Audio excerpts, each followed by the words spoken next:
Okay, hi everybody, welcome back. Example 12.3 right here. We're continuing with Newton's law of universal gravitation, and this problem right here, I'm not actually going to solve for you. I'll let you solve it, but I'll show you how to set it up and make it a lot easier than it appears to be.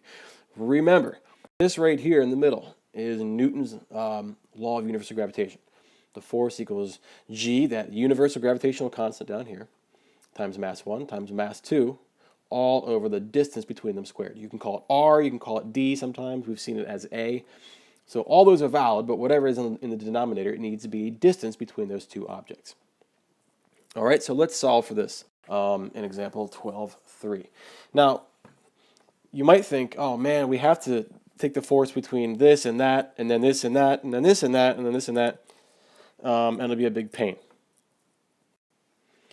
But I'm here to tell you that it's actually going to be a lot easier than you think. Because we could calculate all those forces and then add them up, but look at this. The force between, here we go, between 1 and 4, and the force between 1 and 2 are the exact same thing. 2 and 4 have the same mass, and it's the same distance. It's exactly the same magnitude force, but in opposite directions. And so we can say that since force 4, or force acting on 1 from 4, equals the opposite, or the negative, of force 2, that should be a 2 right there, then we can say they just cancel out, right? Same magnitude, but opposite directions. So we don't need to worry about them. Also, look at 3 and 5. All right, now what's the same about them? They're not on either side of mass 1 right here. They're not 1 over here and 1 down here. No, that'd be really convenient. They're not. But what is the same? Well, the y direction is the same from them. All right, so I'm going to kind of zoom in here a little bit, and well, I'm zooming in. You can't see it. So here is force 5, we'll call that y, and this is force, I'm writing force, but I'm writing a 4, sorry, force 3y right there. All right, but look at the x component of the force from 5 and 3.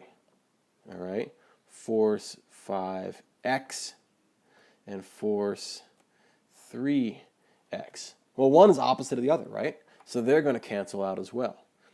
So force 3x equals negative force 5x. They're going to go away. So the only things we really need to care about, we really need to sum up, are these two guys right here.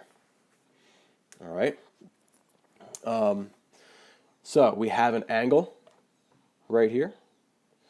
So you can find the force between 1 and 5 and 1 and 3, and then which part of that do you care about the most?